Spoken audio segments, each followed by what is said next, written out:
Inakala ko noon, sapat na ang maging tapat na asawa at mapagkalingang ina para mahalin ka pabalik.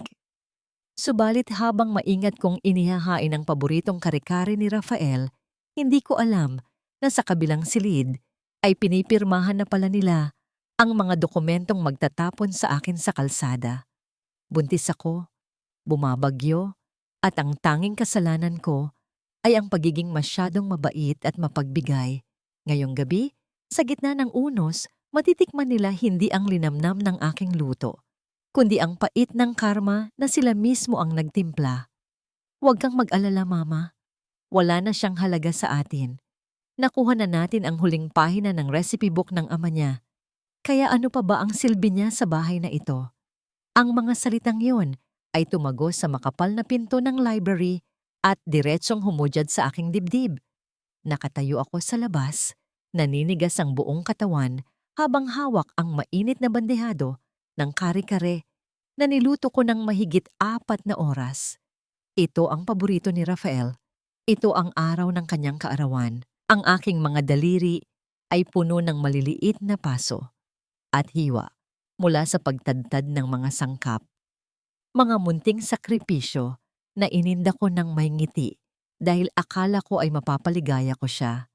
Ngunit ang bawat salitang binibitawan nila sa loob ay parang asido na tumutunaw sa aking pag-asa. Narinig ko ang malamig at matapobreng tawa ni Doña Concha.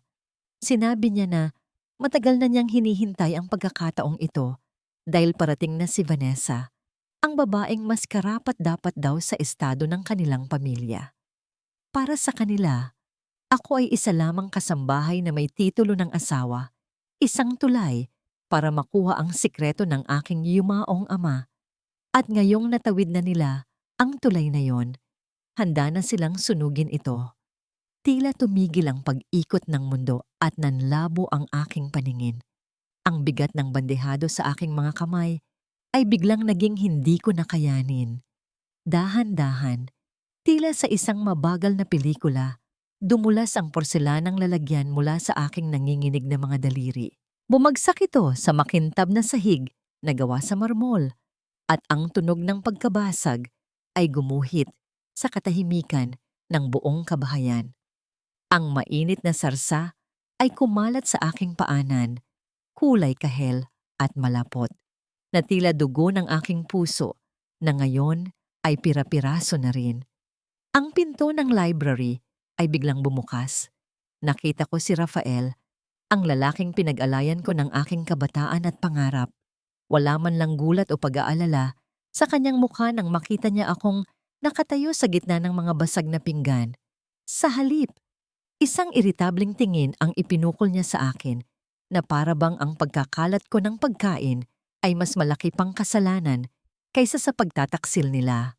Kasunod niya si Doña Concha na kaagad tinakpan ng ilong gamit ang kanyang mamahaling panyo. Tila nandidiri sa amoy ng ulam na kanina lamang ay ipinagmamalaki kong lutuin. Biglang humilab ang aking tiyan. Isang sakit na higit pa sa anumang naramdaman ko noon ang gumapang mula sa aking balakang pababa. Napahawak ako sa hamba ng pinto upang hindi tuluyang matumba. Ang aking anak. Ang aming anak ay nagpaparamdam na, tila nakikisimpatiya sa pighati ng kanyang ina.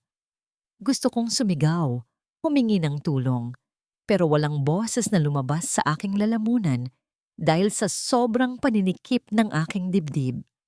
Sa halip na tulungan ako, lumapit si Doña Concha at dinuro ako. Sinabi niya na kailangan kong umalis agad dahil malas daw ang manganak sa loob ng kanilang pamamahay, lalo na at anibersaryo ng pagkamatay ng lolo ni Rafael. Ang pamahiin ay ginawa niyang sandata para pagtakpan ang kanyang kalupitan. Tinawag niya ang mga gwardiya, hindi para alalayan ako, pasakay ng sasakyan papuntang ospital, kundi para kaladkarin ako palabas ng gate. Si Rafael ay nanatiling nakatayo. Pinapanood lamang ako habang hinihila ako ng mga tauhan nila palayo. Ang tanging itinanong niya bago ako tuluyang makalabas ng pinto ay kung nasaan ang lumang palayok na pamana ng aking ama. Nang hindi ako makasagot dahil sa sakit ng contractions, Tinalikuran na niya ako. Iyon lang pala ang habol niya. Hindi ako, hindi ang anak namin, kundi ang palayok na akala niya ay nagtatago ng yaman. Inilabas ako ng mga gwardiya sa gitna ng malakas na ulan at hangin. Ang bagyong humahampas sa Batangas ng gabing iyon ay tila sumasabay sa dilubyong nangyayari sa aking buhay.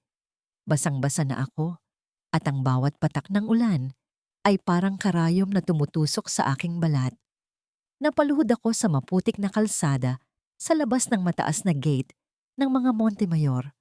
Ang tubig sa kanal ay umaapaw na, humahalo sa luha at pawis ko. Naisipan kong kumatok muli, hindi para sa akin, kundi para sa sanggol na handa nang lumabas. Kahit tubig lang, kahit isang basong tubig lang at masisilungan sandali. Pinilit kong gapangin ang bakal na gate. Ang aking mga kuko ay kumayod sa matigas na metal hanggang sa dumugo ang mga ito. Ngunit ang tanging sagot na nakuha ko ay ang pagpatay ng mga ilaw sa labas ng mansyon. Tanda na para sa kanila, hindi na ako nag-iiral. Sa sandaling iyon, isang mamahaling sasakyan ang dumaan sa aking harapan. Ang gulong nito ay humawi sa baha at ang maruming tubig ay tumalsik sa aking muka at buong katawan. Sa loob ng sasakyan, sa ilalim ng malamlam na ilaw, nakita ko ang anino ng isang babae, si Vanessa. Papasok siya sa buhay na kinuha nila mula sa akin. Naiwan ako doon sa dilim, yakap-yakap ang aking tiyan, habang ang ulan ay walang awang bumubuhos. Wala akong dalang payong, walang pera, walang matatawagan. Ang tanging naririnig ko ay ang dagundong ng kulog at ang sarili kong paghikbi na nalulunod sa ingay ng bagyo. Tumingin ako sa langit na walang bituin at nagtanong sa aking sarili. Isang tanong na paulit-ulit na umaalingaw-ngaw sa aking isipan, kasabay ng kirot sa aking sinapupunan. Sa dinami-dami ng bagyo na sinuong ko para sa kanya, sa lahat ng sakripisyo at pagmamahal na ibinigay ko ng buong puso, ganito na lang ba talaga ang halaga ko? Bakit ako pa ang naiwan dito sa ulan? Samantalang ang mga taong walang puso ay nagpapakasasa sa init ng tahanang ako mismo ang nagpatayo. Ang bawat hakbang palayo sa mansyon ng mga Montemayor ay tila isang pagtahak sa impyerno. Wala akong maramdaman, kundi ang nanunuot na lamig ng ulan at ang paulit-ulit na pagsikad ng buhay sa aking sinapupunan. Ang gabing iyon ay walang bituin. Tanging ang matatalim na kidlat ang nagbibigay liwanag sa maputik na daan. Ang suot kong damit na kanina ay plansado at malinis para sa kaarawan ng aking asawa, ngayon ay basahan na lamang na kumakapit sa aking nanginginig na katawan. Walang taxi, walang tricycle, walang kahit anong sasakyan na handang huminto para sa isang babaeng mukhang pulubi sa gitna ng unos. Napilitan akong sumilong sa isang lumang waiting shed sa gilid ng highway. Ang bubong nito ay butas-butas na yero na lumilikha ng nakakarinding ingay habang hinahampas ng hangin. Walang dingding, walang pinto, tanging ang amoy ng kalawang at basang lupa ang sumalubong sa akin. Dito, sa lugar na ito, na tinalikuran na ng panahon, inihanda ko ang aking sarili para sa pinakamahalagang laban ng aking buhay. Napaupo ako sa isang malamig na sementong bangko. Ang sakit ay dumating ng sunod-sunod, parang mga along humahampas sa batuhan, walang humpay at walang awa. Gusto kong sumigaw, gusto kong tawagin ang pangalan ni Rafael. Umaasa na baka sakaling may natitira pang pagmamahal sa puso niya.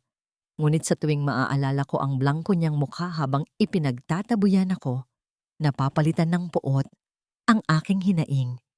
Kinagat ko na lamang ang aking ibabang labi hanggang sa malasahan ko ang sarili kong dugo. Pinipigilan ang bawat ungol upang hindi marinig ng kung sino mang masasamang loob na maaring gumagala sa dilim. Nag-iisa ako. Walang doktor na magsasabi kung kailan iiri. Walang nurse na hahawak sa aking kamay at walang asawang magbubulong na kaya ko ito. Ang tanging karamay ko ay ang alaala ng aking ama. Ipinikit ko ang aking mga mata at inalala ang kanyang boses noong tinuturuan niya akong magluto. Sabi niya, ang pinakamasarap na pagkain ay niluluto sa mahinang apoy at mahabang pasensya. Ngayon, kailangan ko ang pasensyang yon. Kailangan kong maging matatag, hindi para sa sarili ko, kundi para sa batang walang kamuwang-muwang na parating na sa mundong ito. Sa gitna ng dagundong ng kulog, naramdaman ko ang huling paghilab. Buong lakas akong umiri. Ibinubuhos ang lahat ng natitirang lakas na meron ako. At sa isang iglap, narinig ko ito, ang isang matinis at paos na iyak na tumalo sa ingay ng bagyo, ang iyak ng aking anak. Kusa akong napaluha, hindi dahil sa sakit, kundi dahil sa isang uri ng kaligayahan na hindi kayang tumbasan ng anumang yaman. Inabot ko siya. Ang maliit at madulas na sanggol na ngayon ay nanginginig sa lamig. Lalaki siya, ang aking Lucas. Wala akong gunting o anumang gamit medikal. Sa desperasyon, nakakita ako ng isang matalim na piraso ng basag na bote sa gilid ng shed. Hinugasan ko ito gamit ang tubig ulan na tumutulo mula sa butas na yero at sa pamamagitan ng nanginginig na mga kamay at taimtim na dasal, pinutol ko ang nag-uugnay sa aming dalawa. Binalot ko siya sa aking basang apron, ang tanging malinis na parte ng aking damit, at inilagay siya sa loob ng aking blusa, direkta sa aking balat, upang makuha niya ang aking init. Tinitigan ko ang kanyang mukha sa kakarampot na liwanag ng buwan na sumisilip na sa wakas mula sa mga ulap. Kamukhang kamukha siya ni Rafael, ang ilong, ang hugis ng mukha. Kahit ang pag-arko ng kanyang maliliit na kilay ay refleksyon ng lalaking nagtakwil sa amin. Napapikit ako ng mariin, pilit na inaalis ang imahe ni Rafael sa aking isipan. Hindi siya isang Montemayor. Siya ay akin.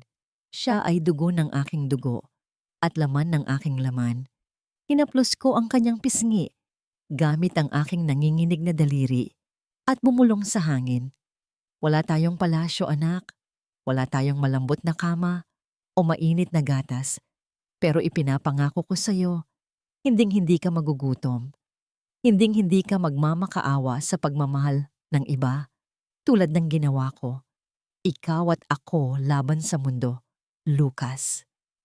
Nagyakap kaming dalawa sa gitna ng kadiliman hanggang sa tumila ang ulan at mapalitan ang dagundong ng kulog ng huni ng mga insekto sa damuhan. Ang lamig ay unti-unting pumasok sa aking buto at naramdaman ko ang matinding pagod na humihila sa akin sa kawalan. Ngunit hindi ako pwedeng matulog. Kailangan kong manatiling gising upang protektahan ang aking anghel. Lumipas ang ilang oras at sumilip ang unang liwanag ng araw sa silangan. Ang paligid ay amoy basang lupa at nabubulok na dahon. Sa di kalayuan, narinig ko ang ugong ng isang makina. Isang lumang delivery truck na puno ng mga gulay ang dahan-dahang huminto sa tapat ng waiting shed. Bumaba ang driver, isang lalaking may edad na at may mababakas na awa sa kanyang mga mata nang makita ang aming kalagayan. Hindi siya nagtanong ng marami, hindi siya humingi ng kapalit. Agad siyang kumuha ng malinis na kumot mula sa likod ng upuan at iniabot ito sa akin. Tinulungan niya kaming sumakay sa passenger seat. Ang init ng makina ng truck ay tila yakap ng isang ama na matagal ko nang hinahanap. Sinabi niya na papunta siya sa pantalan ng Batangas upang magdala ng kalakal sa Cebu at maaari kaming sumabay kung gugustuhin namin. Cebu, malayo sa Maynila, malayo kay Rafael. Tumango ako bilang pagsang-ayon dahil iyon ang senyales na hinihintay ko mula sa tadhana. Sa aming pagbiyahe, huminto kami sandali sa isang maliit na karinderya sa gilid ng kalsada para mag-almusal. Habang humihigop ako ng mainit na sabaw na inilibre ng mabait na driver, napadako ang aking tingin sa maliit na telebisyon na nakasabit sa dingding. Ito ay nakatune in sa isang morning show na nagbabalita ng mga kaganapan sa high society. Biglang nanikip ang aking dibdib at muntik ko nang mabitawan ang kutsarang hawak ko. Sa screen, nakita ko si Rafael. Nakasuot siya ng isang mamahaling suit, ang buhok ay maayos na nakatabi, at nakangiti siya ng walang bahid ng pagsisisi. Katabi niya si Vanessa na kumikinang sa kanyang designer dress at nakakapit ng mahigpit sa braso ng aking asawa. "We are very excited," sabi ni Rafael sa reporter. Ang boses niya ay pununo ng pagpapanggap. Ang bagong menu ng Rosario Heritage Foods ay alay ko sa alaala ng aking yumaong biyenan. It's a family legacy na ipagpapatuloy namin ni Vanessa. Nawalan ng lasa ang sabaw sa aking bibig. Ang mga recipe ng ama ko, ang mga formularyo na pinaghirapan namin gabi-gabi. Inaangkin niya na parang sa kanya. At si Vanessa, ang babaeng sumira sa pamilya ko, ay nakangiti na parang isang birhen na walang bahid ng kasalanan.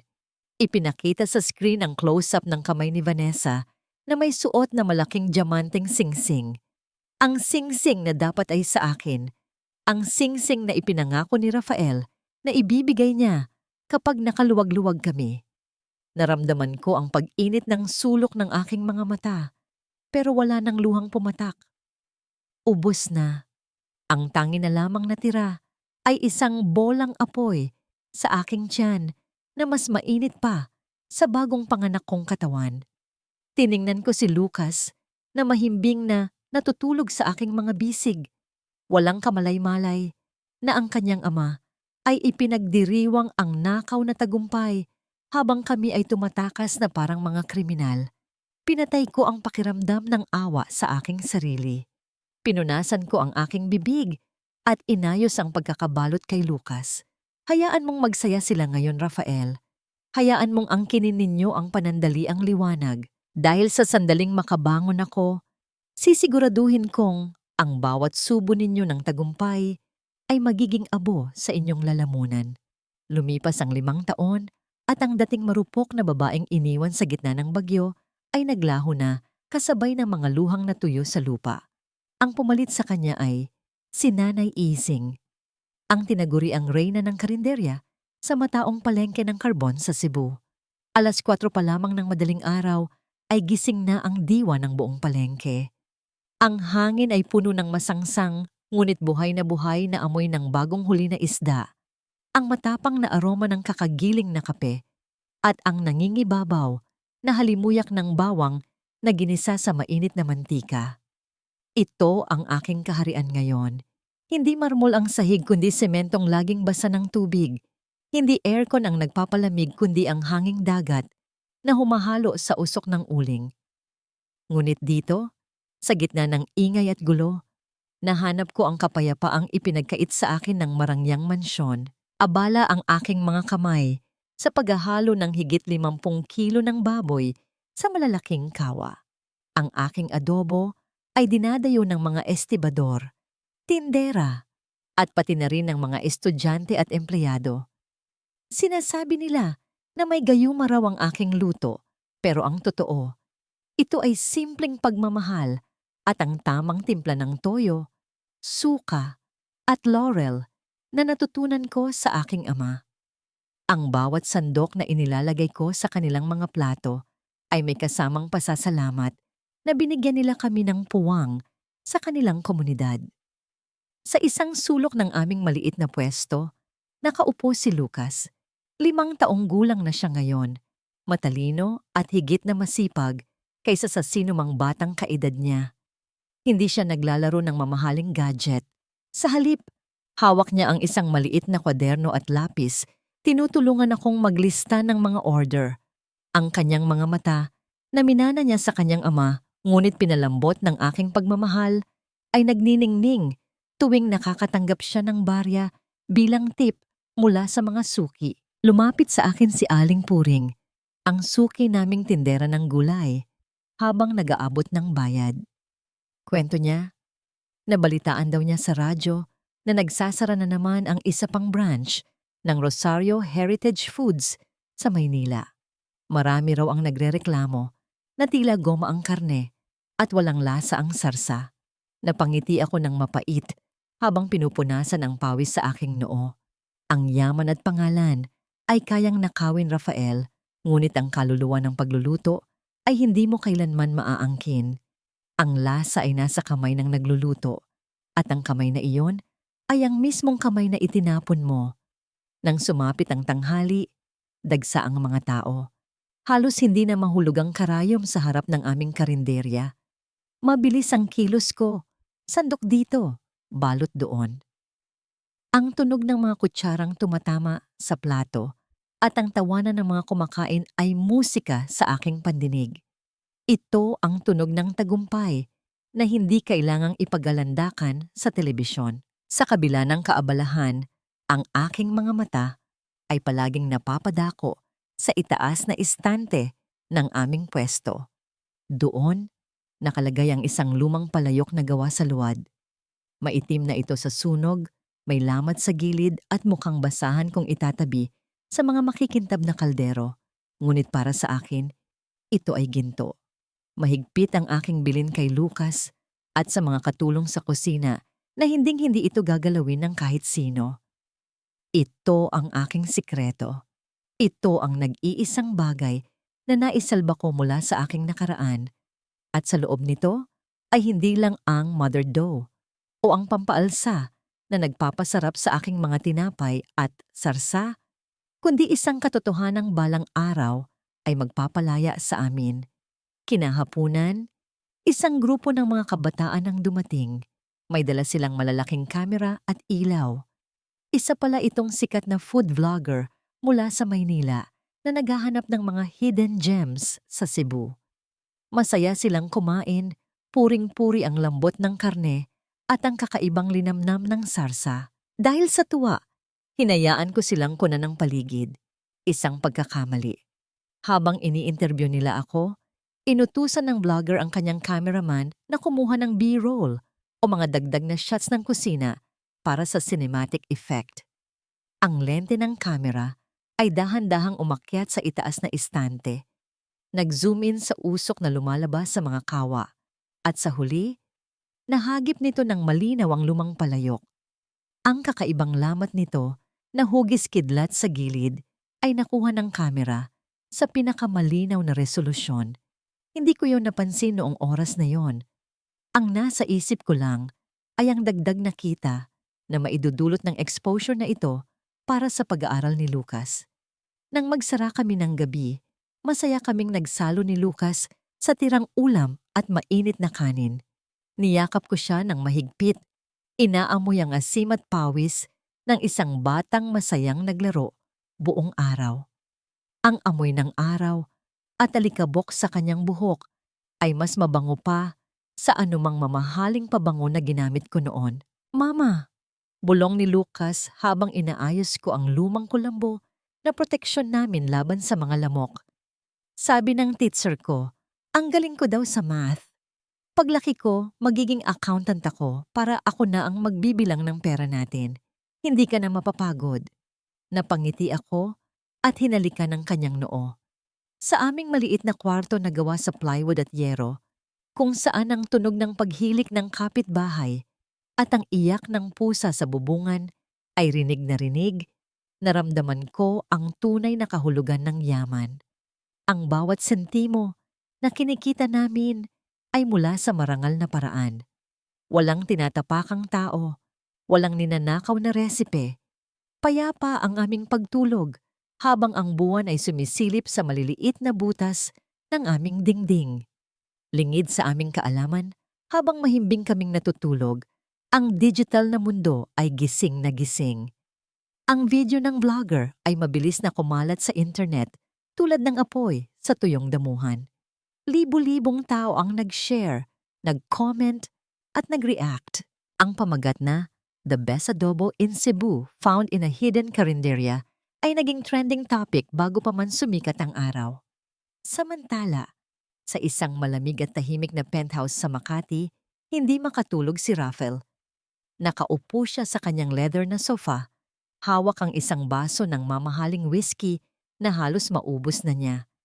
Ang kanyang paligid ay puno ng mga mamahaling muebles, ngunit ang hangin ay mabigat at puno ng tensyon.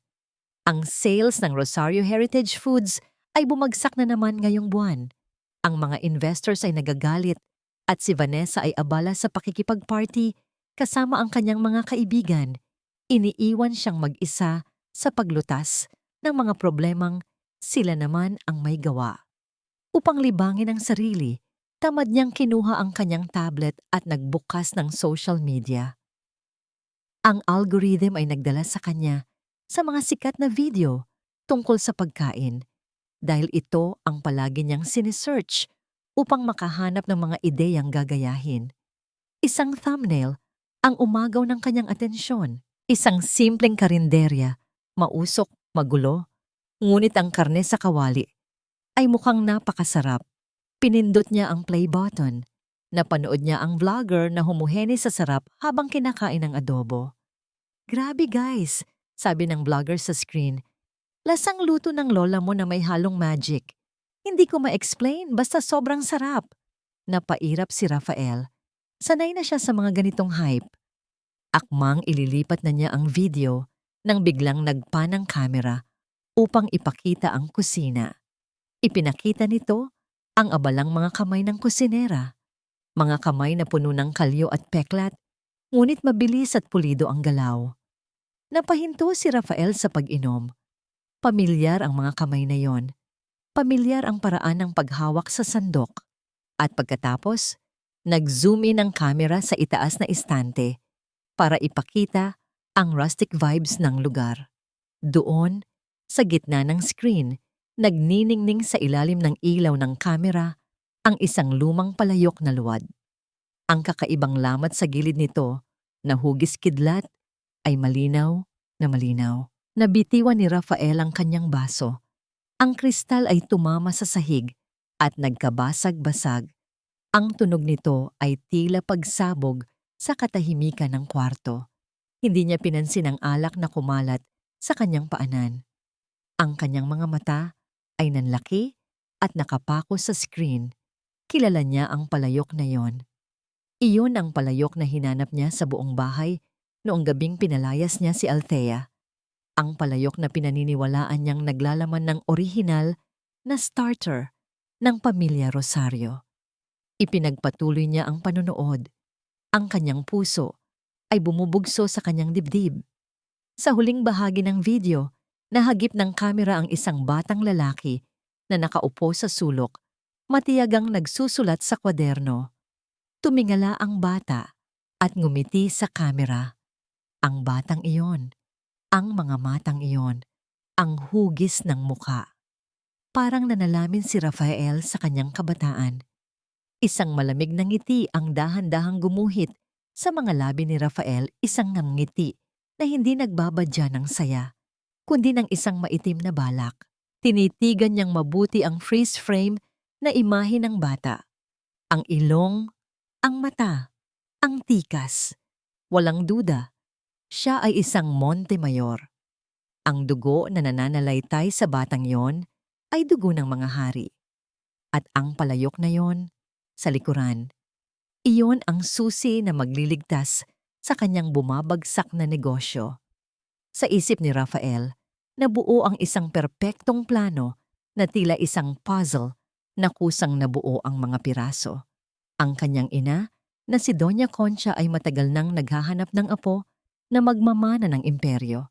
Isang bagay na hindi pa maibigay ni Vanessa dahil sa takot nitong masira ang kanyang figura. At ang mga investors ay naghahanap ng tunay na lasa ng Rosario na nawala sa kanila simula nang umalis si Althea. Nasa Cebu pala ang sagot sa lahat ng kanyang problema. Nasa kamay ng babaeng itinapon niya 5 taon na ang nakalilipas. Dahan-dahan niyang dinampot ang kanyang telepono at nag-dial ng numero. Ang liwanag ng screen ay sumasalamin sa kanyang mga mata na ngayon ay puno ng kasakiman at malamig na kalkulasyon. Hindi niya iniisip ang hirap na dinanas ng kanyang mag-ina o ang trauma na idinulot niya sa mga ito. Ang tanging iniisip niya ay kung paano niya gagamitin ang mga ito bilang mga piyesa sa kanyang laro para manatili sa kapangyarihan. Ihanda mo ang private plane. Utos niya sa kabilang linya. Ang boses niya ay matatag at puno ng nakakatakot na awtoridad. Pupunta tayo ng Cebu Bukas na bukas din, may kukunin ako na matagal nang dapat sa akin. Ibinaba niya ang telepono at muling tumingin sa mukha ni Althea sa video. Hinaplos niya ang screen gamit ang kanyang hinlalaki. Tila hinahawakan ang leeg ng kanyang asawa sa isang mapang-angkin na paraan. Akala mo ba makakatakas ka, Althea? Bulong niya sa hangin.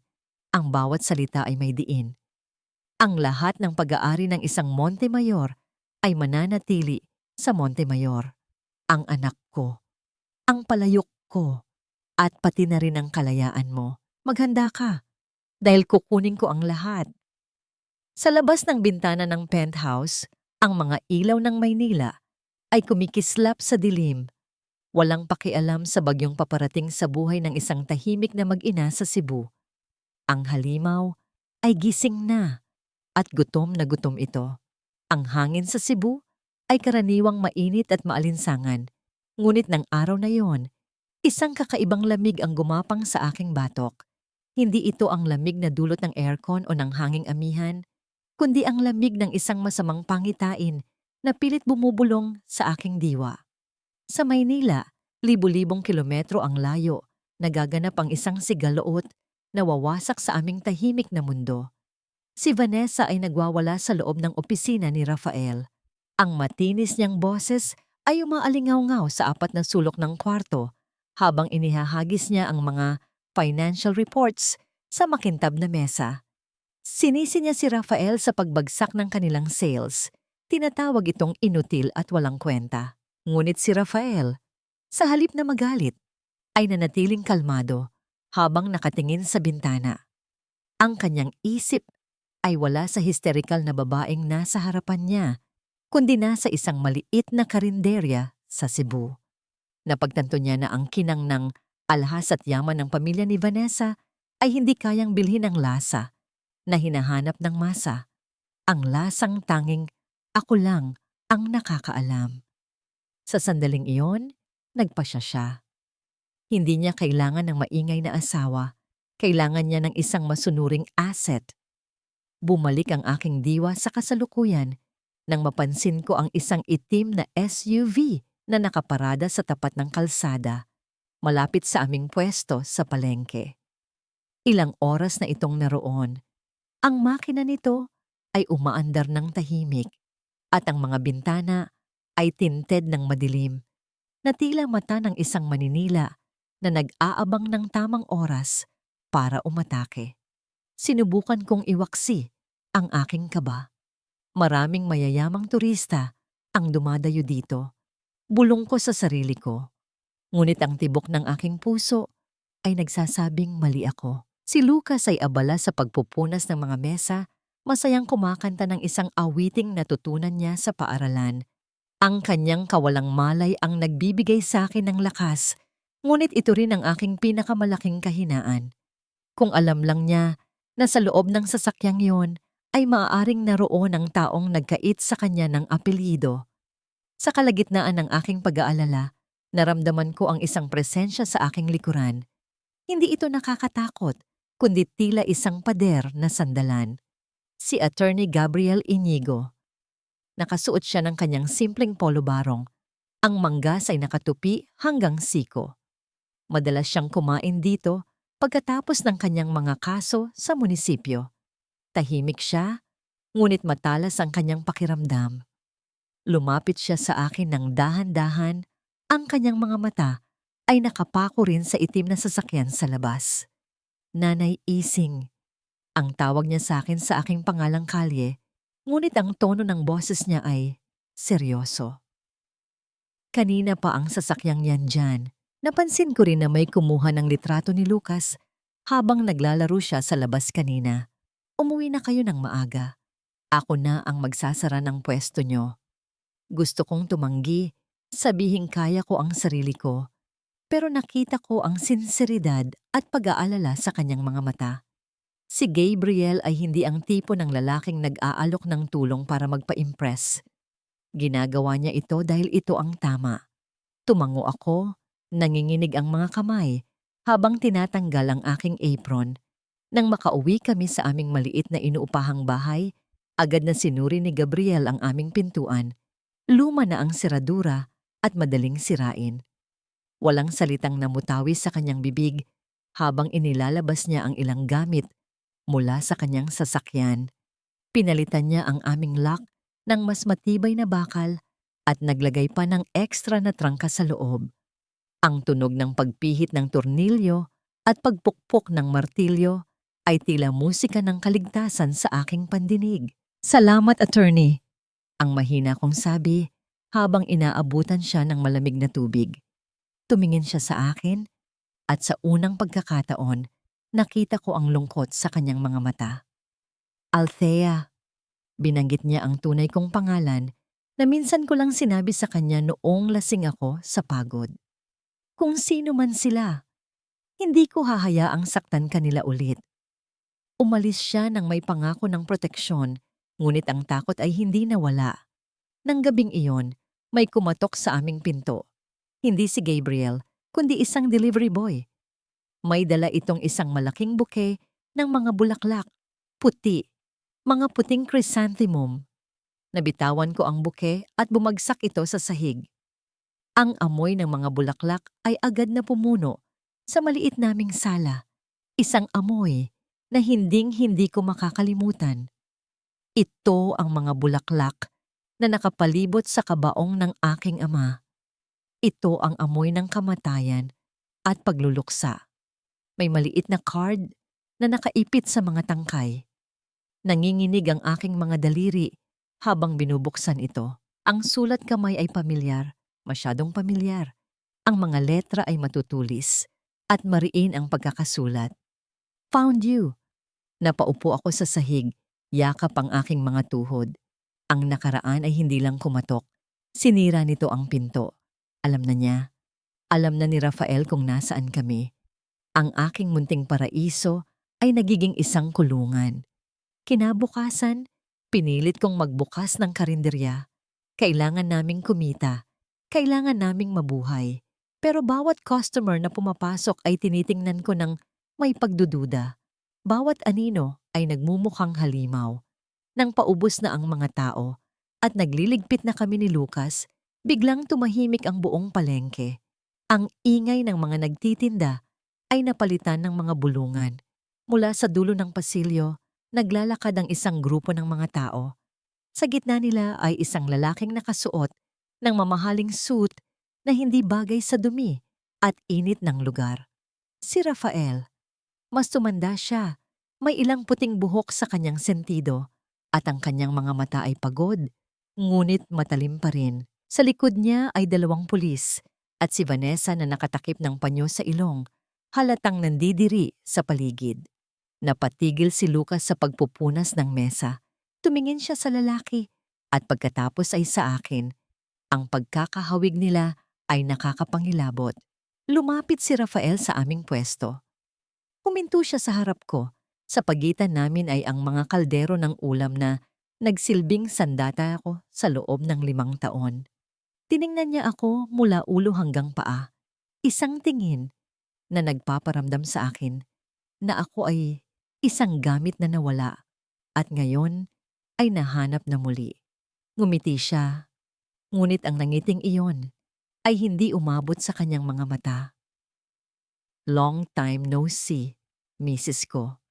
Ang boses niya ay malambing ngunit puno ng lason at mukhang lumaki na ang investment natin.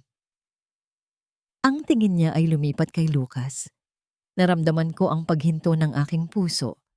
Sa sandaling iyon, alam kong hindi lang ang negosyo ko ang gusto niyang kunin. Gusto niyang kunin ang nag-iisang dahilan kung bakit ako humihinga. Ang katahimikan sa palengke ay tila may bigat na dumadagan sa aking dibdib. Ang mga suki ko na kanina ay maingay na nagtatawanan ay ngayon nakatingin sa amin, naghihintay ng susunod na mangyayari. Nakatayo sa harapan ko si Rafael, ang lalaking minsan kong tinawag na mundo. Ngunit ngayon ay isa na lamang masakit na peklat sa aking nakaraan. Ang kanyang mamahaling suit ay tila isang insulto sa pawis at dumi na bumabalot sa aming paligid. Hindi siya sumigaw o nagalit. Sa halip, ngumiti siya ng matipid, Iyong klase ng ngiti na ginagamit niya kapag may gusto siyang makuha sa mga investors. Ibinuka niya ang kanyang mga palad na para bang siya ang Mesiyas na dumating upang sagipin kami mula sa lusak. Althea, ang boses niya ay malambot, halos puno ng awa. Look at you. Tingnan mo ang sarili mo. Ang dating may bahay ng isang Montemayor, ngayon ay amoy usok at mantika sa isang ganitong lugar. Inilibot niya ang kanyang paningin sa aking munting karinderya. Ang kanyang ilong ay bahagyang kumulubot, na tila may naamoy na nabubulok. Naramdaman ko ang pag-iinit ng aking pisngi, hindi dahil sa hiya, kundi dahil sa galit. Ang lugar na ito ang bumuhay sa amin ni Lucas noong mga panahong tinapon niya kami na parang basura. Umuwi na tayo. Patuloy niya. Humakbang siya papalapit ng dahan-dahan. I know nagkamali ako noon. I was stressed. Pero nandito na ako ngayon. I'm willing to forgive you sa pagtatago mo sa anak ko. Iuwi natin si Lucas. He deserves a better life. Schools, air-conditioned room, hindi yung lumalaki siya sa piling ng mga langaw at daga. Napatingin ako kay Vanessa na nasa likuran niya. Nakataas ang kilay nito. Hinihimas ang kanyang mamahaling bag. Halatang naiinip sa drama. Alam ko ang laro nila. Hindi ito tungkol sa pagmamahal o pagsisisi. Anong kapalit, Rafael? Ang tanong ko. Ang boses ko ay matatag kahit nanginginig ang aking mga tuhod. Ano ang kailangan mo sa akin? Tumawa siya ng mahina. Tila natutuwa sa aking talino. Direct to the point. I like that. Simple lang. Bumalik ka sa kusina. Ikaw ang magiging head chef sa likod ng tabing. We will relaunch Rosario Heritage Foods gamit ang secret touch mo. Kami ni Vanessa ang haharap sa tao at ikaw ang magpapatakbo ng makina. We can be a happy family. Lucas will have everything. A happy family. Ang mga salitang yun ay parang apdo sa aking lalamunan. Gusto niyang maging anino na lang ako habang buhay. Ang tagaluto sa dilim habang sila ni Vanessa ang nagpapakasasa sa liwanag. At higit sa lahat, gusto niyang gamitin ang anak ko bilang prenda. Tumingin ako sa palanggana ng tubig na nasa aking tabi. Ito ang tubig na pinaghugasan ko ng bigas kanina. Malabo at malamig. Naalala ko ang gabing iyon, 5 taon na ang nakalilipas. Ang ulan, ang putik, ang tubig ng kanal na tumalsik sa mukha ko mula sa sasakyan ni Vanessa. Sa isang mabilis na galaw, dinampot ko ang tabo at sumalok ng tubig. Bago pa man makaiwas si Rafael, isinaboy ko ang laman nito sa kanyang pagmumukha. Ang maruming tubig ay tumulo mula sa kanyang maayos na buhok, bumagtas sa kanyang ilong, at bumabad sa kanyang mamahaling suit. Napasinghap ang mga tao sa paligid. Nanlaki ang mga mata ni Vanessa sa gulat. Yan ang tubig na ipinaranas niyo sa akin noong gabing pinalayas niyo ako. Ang sabi ko, ang bawat salita ay may diin. Hindi nabibili ng pera mo ang dignidad ko, Rafael, at lalong hindi mo mabibili ang anak ko. Ang maamong mukha ni Rafael ay biglang nagdilim. Ang tubig ay tumutulo sa kanyang panga, habang ang kanyang mga mata ay naglalabas ng tunay na demonyo sa kanyang loob. Pinunasan niya ang kanyang mukha gamit ang likod ng kanyang palad ng marahas. Bago pa siya makaganti, sumingit si Vanessa. Lumakad siya paharap. Ang kanyang takong ay tumutunog sa sementadong sahig. How dare you? Sigaw niya. Ang boses ay matinis at masakit sa tenga. Sino ka para tanggihan kami? Tignan mo nga ang sitwasyon mo. You are dragging that child into poverty. Sa tingin mo ba hahayaan ng korte na manatili ang bata sa isang nanay na nagtitinda sa bangketa? We have lawyers, Althea. We can declare you financially incapable. Kukunin namin si Lucas at mamamatay kang nag-iisa sa lungga na ito. Ang bawat salita niya ay parang punyal na tumatarak sa aking puso. Ito ang pinakamatindi kong takot.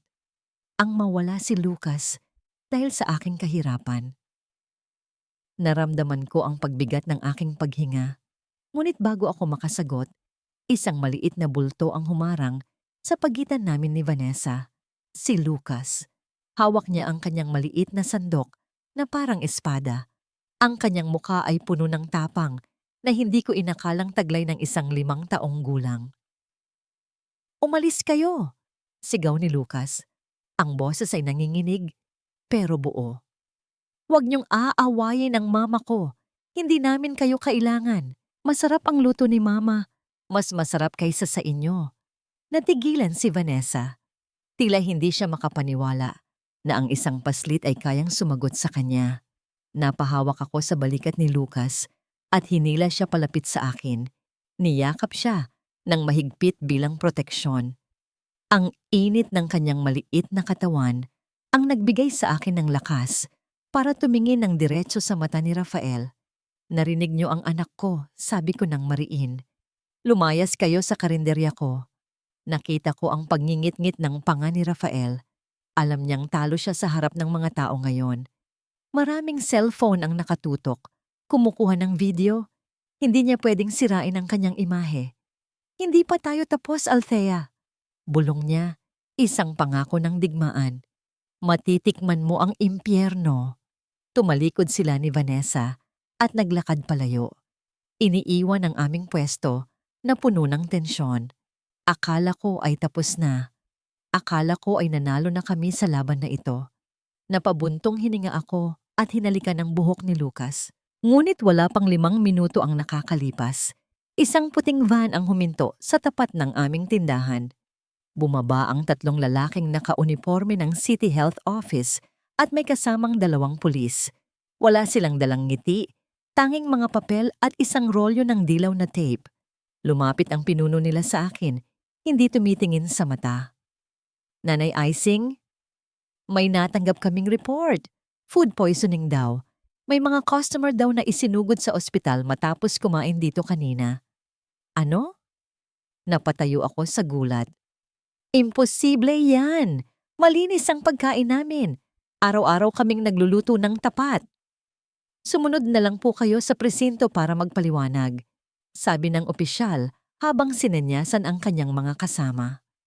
Sa harap ng aking nanlalaking mga mata at sa harap ng umiiyak na si Lucas, idinikit nila ang dilaw na tape sa aking mga kaldero. Ang papel na may nakasulat na closure order ay idinikit sa dingding ng aking munting kaharian. Sa di kalayuan, nakita ko ang itim na SUV ni Rafael na hindi pa pala umaalis. Ang bintana ay bahagyang nakababa at nakita ko ang kanyang anino na nakatingin. Ito ang impyernong ipinangako niya. Hindi pa man lumulubog ang araw, nagsisimula na ang dilim.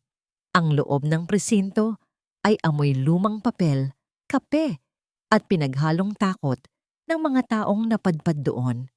Nakaupo ako sa isang matigas na bangko na gawa sa kahoy. Ang aking mga kamay ay magkadaop sa aking kandungan upang pigilan ang kanilang panginginig. Sa di kalayuan, naririnig ko ang mahinang hikbi ni Lucas na nakaupo sa tabi ni Aling Puring. Ang bawat patak ng kanyang luha ay tila asido na tumutunaw sa aking puso. Gusto ko siyang lapitan, yakapin, at sabihing mo magiging maayos ang lahat. Ngunit pinigilan ako ng pulis na nasa aking harapan. "Mrs." sabi ng investigador, habang tamad na itinitipa ang kanyang ulat sa computer. Ang tunog ng kanyang pagtipa ay mabilis at walang puso. "Aminin mo na lang, kasi naluma na ang karne niyo. Mas mapapadali tayo. May 3 biktima na nasa ospital ngayon.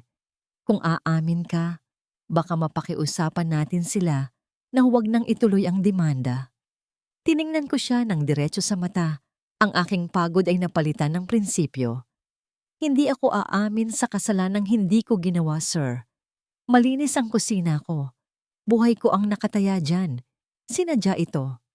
Ngumisi lamang ang pulis. Isang ngisi na puno ng pagdududa.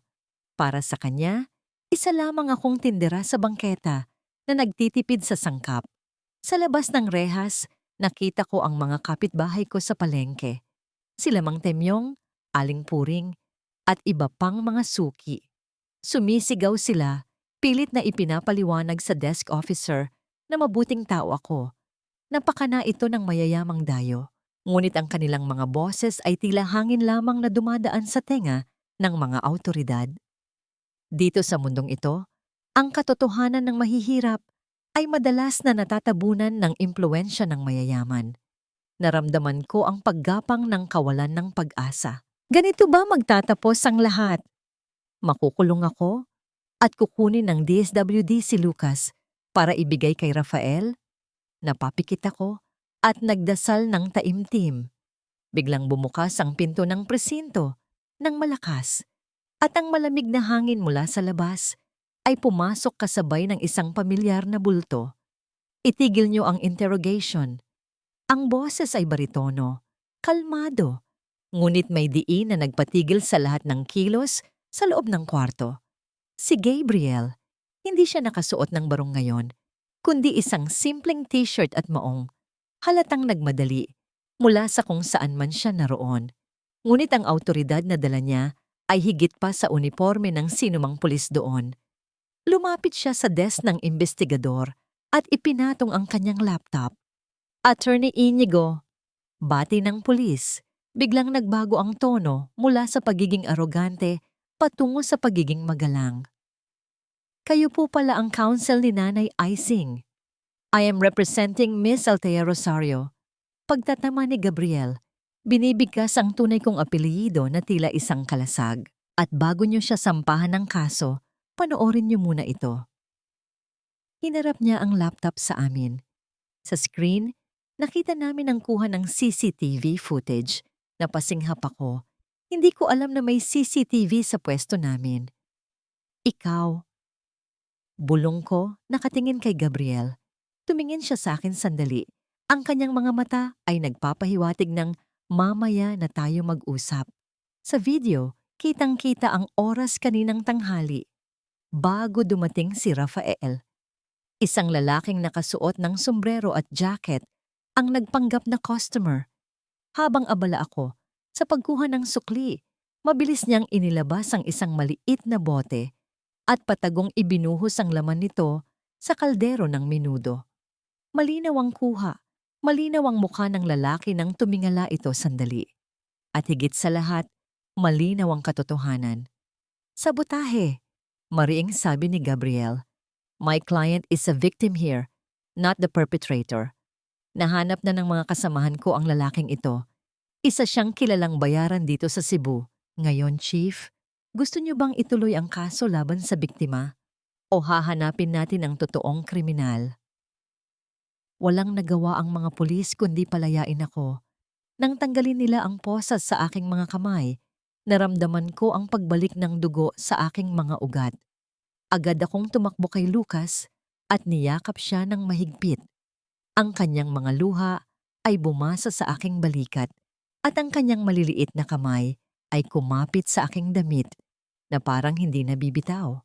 Sa labas ng presinto, ang gabi ay malalim na. Nagpasalamat ako ng paulit-ulit kay Gabriel at sa mga kapitbahay. Wala yon, sabi ni Gabriel habang naglalakad kami pabalik sa karinderya para kumuha ng ilang gamit. Nagpa-install ako ng camera noong nakita kong may umaaligid sa inyo noong nakaraan. Mabuti na lang at gumana. Utang ko sa iyo ang buhay ko, Gab, sabi ko. Ang boses ko ay basag pa rin. Huminto siya at tumingin sa akin ng seryoso. Hindi pa tapos ang laban, Althea. Nabasura natin ang criminal case, pero tumawag ang contacts ko sa Manila. Rafael filed a petition for custody sa Supreme Court. Gagamitin niya ang insidenteng ito kahit frame up para palabasing hindi ligtas ang environment ni Lucas. He wants full custody. Nanlamig ang buong katawan ko. Akala ko ay makakahinga na ako. Pero simula pa lang pala ito ng mas malaking bagyo. Pagdating namin sa karinderya, tumambad sa amin ang gulo. Nakaalpas na ang yellow tape pero ang loob ay magulo. Natapon ang mga ulam. Nagkalat ang kanin sa sahig. Ang amoy ng panis na pagkain ay humalo sa hangin. Pumasok ako para maglinis. Ang galit at pagod ay naghalo sa aking dibdib. Gusto kong magwala. Gusto kong sumigaw. Habang pilit kong inaabot ang walis sa itaas na istante, Nasagi ng siko ko ang isang bagay na matagal ko nang iniingatan. Ang lumang palayok. Bumagsak ito sa sementadong sahig. Hindi ito lumikha ng malakas na ingay, kundi isang tunog ng pagwawakas, isang tuyo, at mapait na lagutok. Habang ang luwad ay nagkakadurog-durog sa paanan ko. Hindi! Napasigaw ako at lumuhod agad para pulutin ang mga piraso. Ito na lang ang alaala ni Papa. Ito na lang ang natitira sa akin. Nagsimulang tumulo ang aking mga luha habang pinupulot ko ang mga shards ng palayok. Althea, huwag mong hawakan. Matalas yan. Babala ni Gabriel na lumapit para tulungan ako. Ngunit natigilan ako. Sa gitna ng mga durog na luwad, sa ilalim ng makapal na ilalim ng palayok, may isang bagay na nakatago. Ang palayok ay may false bottom o dobleng puwitan. Mula sa nakabukang siwang, nahulog ang isang maliit na supot na plastik na selyado. Sa loob nito ay may isang lumang memory card at isang nakatuping papel na naninilaw na sa kalumaan. Nanginginig ang aking mga kamay habang dinadampot ko ito. Binuksan ko ang papel. Sulat kamay ito ni Papa. Ang tinta ay medyo kupas na, pero nababasa pa rin. Sa aking anak na si Althea, kung nababasa mo ito, ibig sabihin ay wala na ako. At kung tama ang hinala ko, hindi ako namatay sa sakit o aksidente. Mag-ingat ka kay Rafael. Siya ang... Hindi ko natapos basahin ang pangungusap dahil nanlabo ang aking paningin sa luha at galit.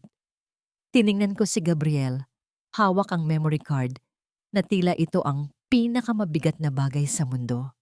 Gab, bulong ko, ang boses ko ay pununo ng isang bagong uri ng apoy. Tingnan mo kung ano ang laman nito. Ipinasok ni Gabriel ang memory card sa kanyang laptop na dala pa rin niya. Ilang sandali ng katahimikan ang namayani habang naglo-load ang files. At nang marinig namin ang audio recording na lumabas mula sa speakers, ang buong mundo ko ay muling gumuho, pero sa pagkakataong ito, hindi ako ang natabunan. Narinig ko ang boses ni Papa, nagmamakaawa, at narinig ko ang boses ni Rafael, malamig tumatawa, habang may tunog ng isang katawang nahuhulog sa hagdanan at ang huling paghinga ng aking ama. Napahawak ako sa bibig ko upang pigilan ang pagsigaw. Si Rafael, hindi lang niya ninakaw ang kumpanya. Hindi lang niya ako pinalayas, pinatay niya ang tatay ko. Tumayo ako mula sa pagkakaupo sa sahig. Pinahid ko ang aking mga luha gamit ang likod ng aking palad. Wala nang takot sa aking puso ngayon, wala nang pangamba. Ang natitira na lamang ay ang purong pagnanais na makamit ang hustisya. Tumingin ako sa labas, sa direksyon kung saan alam kong nagtatago si Rafael sa kanyang mamahaling hotel. Gusto mo ng giyera, Rafael? Bulong ko sa hangin. Hawak ang ebidensyang wawasak sa kanya. Pagbibigyan kita. Ang liwanag mula sa laptop ni Gabriel, ang tanging tumatanglaw sa madilim na sulok ng aming karinderya. Sa labas, ang ingay ng palengke ay unti-unti nang humuhupa. Ngunit sa loob ng aking dibdib, isang bagyo ang nagbabadya na higit pa sa anumang unos na dumaan sa aming buhay. Nakaupo ako sa harap ng screen. Ang aking mga mata ay namamaga at ang aking mga kamay ay mahigpit na nakakuyom sa laylayan ng aking damit hanggang sa mamuti ang aking mga knuckles. Pinindot ni Gabriel ang play button. Walang gumalaw na imahe sa screen, tanging isang waveform ng audio ang gumuguhit ng pababa at paitaas, sumasabay sa mga boses na nagmum mula sa nakaraan. Narinig ko ang boses ng aking ama, mahina at pagod, ngunit puno pa rin ng dignidad. Hindi ko ibibigay sa iyo ang Rosario Heritage, Rafael. Hindi ito negosyo lang para sa akin. Ito ang buhay ko, ang alaala ng asawa ko. At lalong hindi ko hahayaang mahawakan ito ng isang taong walang puso. Sumunod ang malamig at mapang-asar na boses ni Rafael. Don Arturo, matanda na kayo. Let's be practical. Nasa akin na si Althea, nasa akin na ang loob niya. Isang pirma lang at magiging masaya tayong lahat. Ayaw mo naman sigurong may masamang mangyari sa nag-iisa mong anak, di ba? Iyon ay isang banta. Malinaw na pananakot. Naramdaman ko ang pag-akyat ng dugo sa aking ulo. Ginamit niya ako. Ginamit niya ang pagmamahal ko bilang sandata laban sa sarili kong ama. Sumunod ang tunog ng pag-aagawan ng papel, mga kaluskos, at pagkatapos ay ang tunog ng isang mabigat na bagay na bumagsak. Ang huling narinig ko ay ang isang mahinang ungol mula sa aking ama at pagkatapos, katahimikan. Isang nakabibinging katahimikan na mas malakas pa sa anumang sigaw. Pagkatapos ng audio, tumingin ako sa kawalan. Ang mga luha ko ay natuyo na. Ang pighati ay napalitan ng isang malamig at matigas na bagay sa loob ng aking dibdib, determinasyon. Napahiga ako sa sahig at humagulgol ng walang tunog. Hindi ito ang yak ng isang taong naapi. Ito ang yak ng isang pusong pinatay sa pangalawang pagkakataon. Naramdaman ko ang paglapat ng kamay ni Gabriel sa aking balikat, hindi para magbigay ng awa, kundi para magbigay ng lakas. Althea, ang sabi niya. Ang boses niya ay mahinahon, ngunit matatag. Ang pag-iyak ay hindi na maibabalik ang buhay ng tatay mo, pero ang hustisya, kaya natin siyang ibalik. Ang kanyang mga salita ay tila isang sampal na gumising sa aking nagwawalang diwa. Tumigil ako sa pag-iyak. Tumingala ako sa kanya. Ang aking mga mata ay puno ng apoy na ngayon lang sumiklab. Anong gagawin natin? Tanong ko. Kakasuhan natin siya? Pero mayaman siya, Gab. Kayang-kaya niyang bayaran ang mga hukom, ang mga piskal. Ibabaon lang niya tayo sa kaso hanggang sa maubos ang lahat ng pera at lakas natin. Tama ka, sagot niya. Isang bagay na hindi ko inaasahan. Kung idadaan natin ito sa ordinaryong proseso ng korte, matatatalo tayo sa pera at impluwensya. Kailangan nating ilipat ang laban sa isang lugar kung saan hindi uubra ang pera niya. Kailangan nating dalhin ang kaso sa korte ng publiko. Hindi ko siya naintindihan noong una. Ngunit pagkatapos, nakita ko ang isang kakaibang kislap sa kanyang mga mata. Isang plano.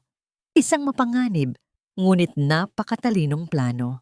Gagamitin natin ang sandata na pinakakinatatakutan niya. Patuloy ni Gabriel. Ang pangalan ng pamilya niyo, ang Rosario Heritage. Tumayo ako mula sa sahig. Pinunasan ko ang aking mukha at kinuha ang lumang apron ng aking ama na nakasabit sa dingding. Isinuot ko ito. Ang amoy ng lumang tela at ng mga pampalasa na kumapit dito sa loob ng maraming taon ay tila yakap ng aking ama mula sa kabilang buhay. Nagtungo ako sa maliit na altar na ginawa ko para sa kanya at nagsindi ng isang kandila. Papa, bulong ko habang nakatingin sa kanyang lumang litrato. Patawarin niyo po ako kung natagalan. Pero ipinapangako ko sa inyo, sisingilin ko ang lahat ng utang niya. Sa bawat patak ng luha ko, sa bawat butil ng pawis, at sa buhay niyo na kinuha niya. Humarap ako kay Gabriel. Ang aking desisyon ay buo na parang bakal na idinaan sa apoy. Sabihin mo sa akin ang plano mo. Kinuha ni Gabriel ang kanyang telepono at binuksan ang kamera. Inabot niya ito sa akin. Mag-leave ka, sabi niya. Hamunin mo siya. Naintindihan ko agad ang ibig niyang sabihin. Kinuha ko ang telepono. Huminga ako ng malalim. Inipon ang lahat ng sakit at galit. At ginawa itong gasolina para sa aking tapang. Pinindot ko ang Go Live button. Sa loob ng ilang segundo, daan-daang tao na ang nanonood. Pagkatapos ay naging libo. Ang video ng vlogger ay nagbigay sa akin ng entablado. Ako si Althea Rosario. Panimula ko, ang boses ko ay nanginginig sa simula, ngunit unti-unting tumatatag. Ako ang nag-iisang anak ni Don Arturo Rosario, ang nagtatag ng Rosario Heritage Foods. 5 taon na akong nanahimik. 5 taon kong hinayaan ang ibang tao na angkinin ang hindi sa kanila. Ngayon, tapos na ang pananahimik. Tumingin ako ng diretso sa lente ng kamera na para bang tinititigan ko mismo ang kaluluwa ni Rafael. Rafael Montemayor, sabi ko. Binibigkas ang kanyang pangalan na parang isang sumpa. Inaangkin mo ang pangalan ng aking ama. Inaangkin mo ang lasa na siya ang lumikha. Kung totoong isa kang Rosario sa puso at sa gawa, hinahamon kita. Isang pagsubok. Isang laban sa pagluluto. Live sa telebisyon. Ipakita natin sa buong Pilipinas kung sino ang tunay na nagmamay-ari ng lasa ng Rosario. Kung manalo ka, isusuko ko ang lahat, pati na ang karapatan ko sa aking anak. Pero kung ako ang manalo, ibabalik mo ang lahat ng kinuha mo at haharapin mo ang hustisya para sa lahat ng kasalanan mo. Hindi ko na hinintay ang mga komento. Agad kong pinatay ang live video. Ibinalik ko ang telepono kay Gabriel. Ang aking mga kamay ay hindi na nanginginig. Sa tingin mo ba kakagat siya? Tanong ko. Ngumiti si Gabriel sa unang pagkakataon ng gabing iyon. Si Rafael ay mayabang, Althea. Mas mahalaga sa kanya ang kanyang imahe kaysa sa pera. Hindi niya kayang tanggihan ang isang hamon na ipinarating sa harap ng libu-libong tao. Dahil kung tatanggi siya, para na rin niyang inamin na isa siyang pekeng hari na nakaupo sa trono na hindi para sa kanya. Tama siya. Sa loob lamang ng ilang oras, ang aking video ay sumabog sa social media. Naging viral ito. Ang mga hashtags na #LabanAlthea at #TheRealRosario ay nagtrending. Ang mga news outlet ay agad na kinuha ang kwento. Ito ang drama na hinahanap ng lahat. Ang api, laban sa makapangyarihan. Ang orihinal laban sa peke. Kinagabihan, habang mahimbing nang natutulog si Lucas, nakatanggap ako ng isang text message mula sa isang hindi kilalang numero. Game on! Maghanda kang matalo. Napangiti ako ng mapait. Hindi niya alam na sa sandaling ito, panalo na ako. Dahil ang laban ay hindi na mangyayari sa madilim na korte na kontrolado niya, kundi sa isang maliwanag na entablado kung saan ang bawat galaw niya ay mapapanood ng buong mundo. At doon, sa ilalim ng matinding liwanag, walang lihim na hindi nabubunyag. Ang mga sumunod na araw ay naging isang malaking orkestra ng paghahanda, isang sayaw sa pagitan ng pag-asa at pangamba. Ang aming munting karinderya na pansamantalang nakasara pa rin ay naging aming war room. Ang kusina ay naging aming kuta. Dito, sa gitna ng amoy ng bawang at sibuyas, binuo namin ni Gabriel ang aming estratehiya. Sa kabilang panig, sa isang malawak at makinang na industrial kitchen sa Maynila, naghahanda rin si Rafael. Ngunit ang kanyang paghahanda ay iba. Ipinag-utos niya ang pag-import ng pinakamamahaling sangkap, truffle oil mula sa Italia, Wagyu beef mula sa Japan, at saffron mula sa Espanya. Ang kanyang mga chef ay gumagalaw ng may clinical na precision. Sinusunod ang bawat letra sa recipe book na ninakaw niya. Ngunit ang kanilang mga kilos ay walang kaluluwa. Ang kanilang mga puso ay wala sa kanilang ginagawa. Para sa kanila, ito ay trabaho. Para kay Rafael, ito ay isang palabas ng kapangyarihan. Naniniwala siyang kayang bilhin ng pera ang lasa at kayang takpan ng mamahaling sangkap ang kakulangan ng puso. Ang aking paghahanda naman ay nagsimula sa puso ng Cebu, sa Carbon Market. Hindi ako naghahanap ng mga imported na sangkap. Sa halip, nilibot ko ang bawat pwesto. Hinahanap ang pinakamatamis na mangga, ang pinakasariwang isda na kumikislap pa ang mga mata, at ang pinakamalutong na gulay na kapipitas pa lamang mula sa mga bukiri ng Cebu. Ang bawat sangkap na pinipili ko ay may kwento, may pinagmulan, may kaluluwa, at sa bawat pwestong dinadaanan ko, nararamdaman ko ang suporta ng komunidad na kumukop sa amin. Hindi na ako si Althea Rosario na tagapagmana o si Nanay Ising na tindera. Ako ang kanilang pambato. Lumapit sa akin si Aling Puring at inabutan ako ng isang bayong na mga sariwang kamatis at sibuyas. "Huwag mo na itong bayaran, Ising," sabi niya. Ang kanyang mga mata ay nangingilid sa luha. "Ituring mo na itong ambag namin sa laban mo. Ipakita mo sa kanila ang lakas nating mga taga rito." Si Mang Temyong naman ay itinabi para sa akin ang pinakamalaking isdang tanig na nahuli niya ng araw na yon. "Para sa sinigang mo," anya. "Isang higop lang yan, tiyak na luluhod ang mga taga Maynila." Ang bawat alok, bawat ngiti, bawat tapik sa balikat ay nagiging karagdagang sangkap sa aking determinasyon. Ang laban na ito ay hindi na lamang para sa akin, para sa aking ama, o para kay Lucas. Ito ay laban para sa lahat ng maliliit na tao na minsan nang tinapakan ng mga makapangyarihan. Ngunit ang kaaway ay hindi natutulog. Habang abala ako sa palengke, ang ahas ay gumapang palapit sa aking paraiso. Si Vanessa, na hindi matanggap ang kahihiyan na idinulot ng aking hamon, ay nagpasya na gumawa ng sarili niyang hakbang. Hindi niya kayang talunin ako sa kusina, kaya't nagpasya siyang atakihin ang aking puso.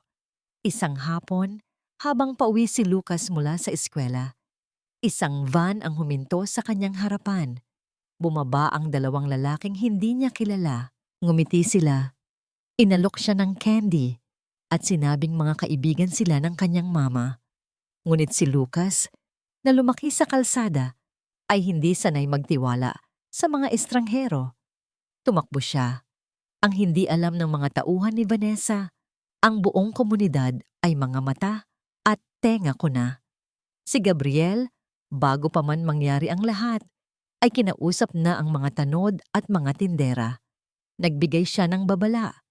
Kaya't nang makita ng mga nagchichismisang kapitbahay ang eksena, hindi sila nag-atubili. Lumabas sila mula sa kanilang mga bahay. May dalang walis, tabo, at kahit ano pang mahawakan.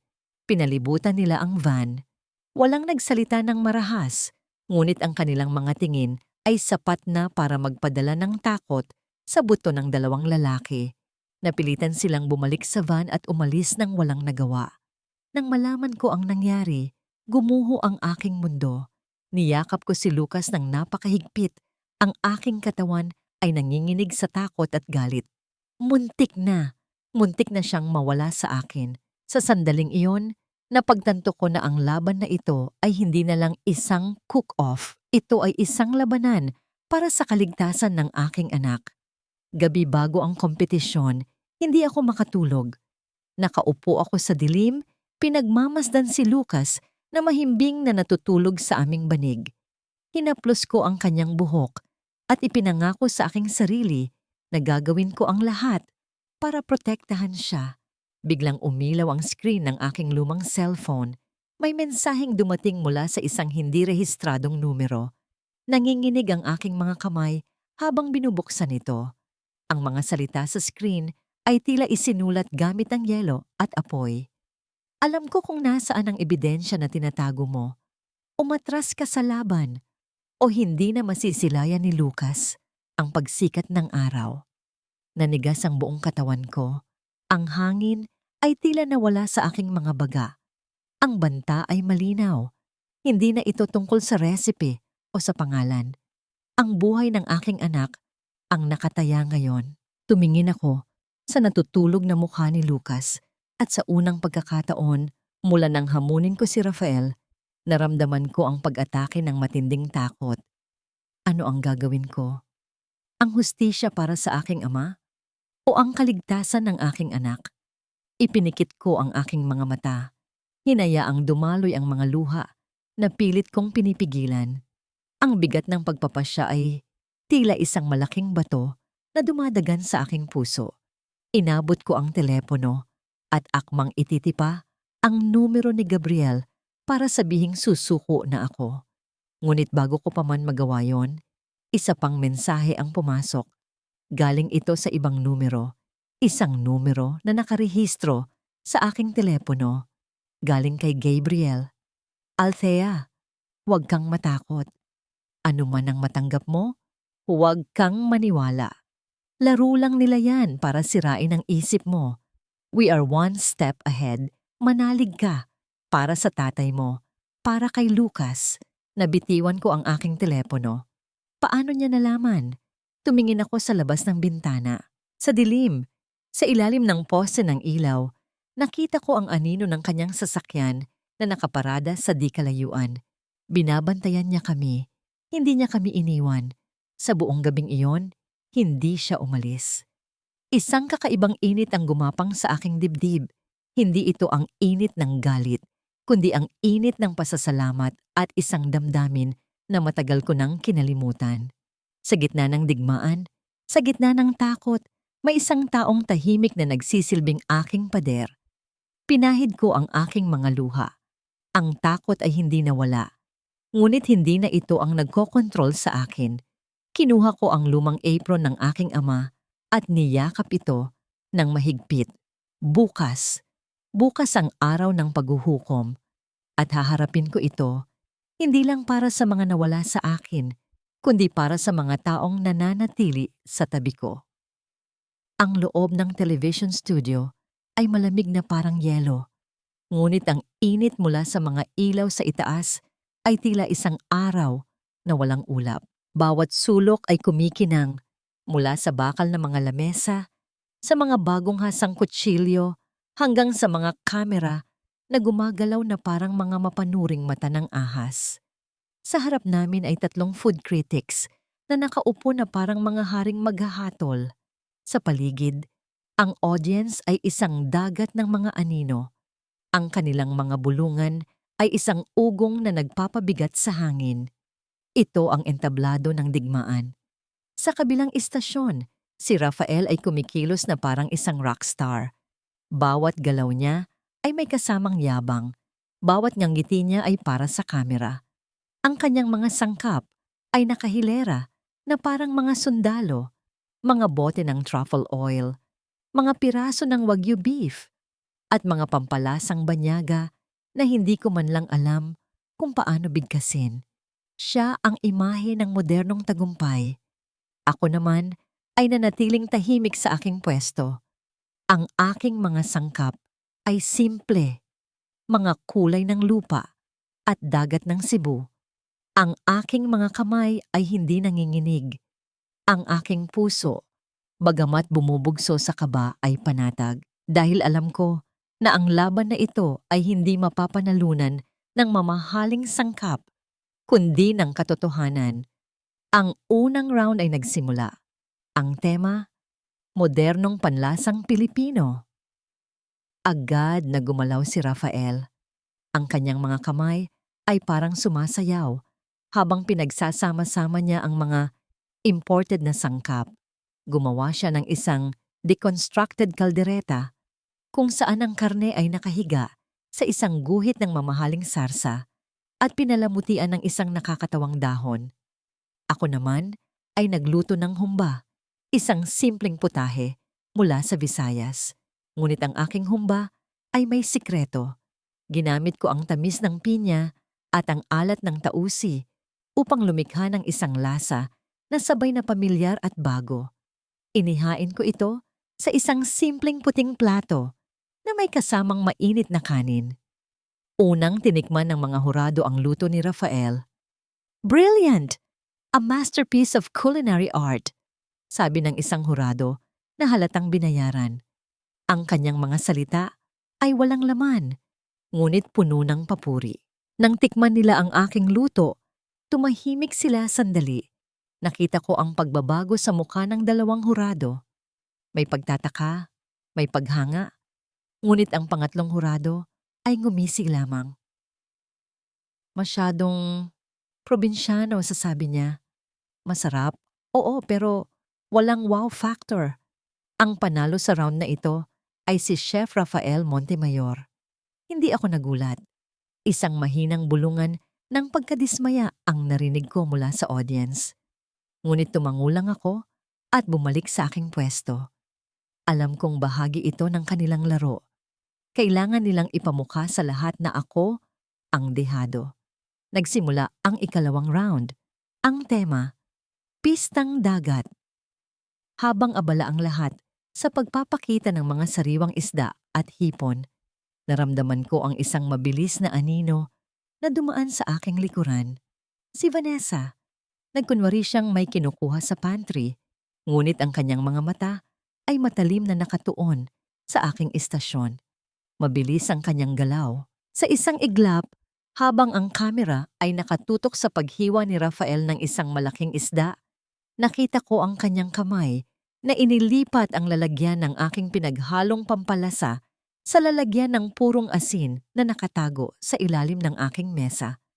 Bumalik siya sa upuan niya sa audience na parang walang nangyari, isang demonyong nakasuot ng damit ng anghel. Nagsimula akong magluto ng aking escabeche.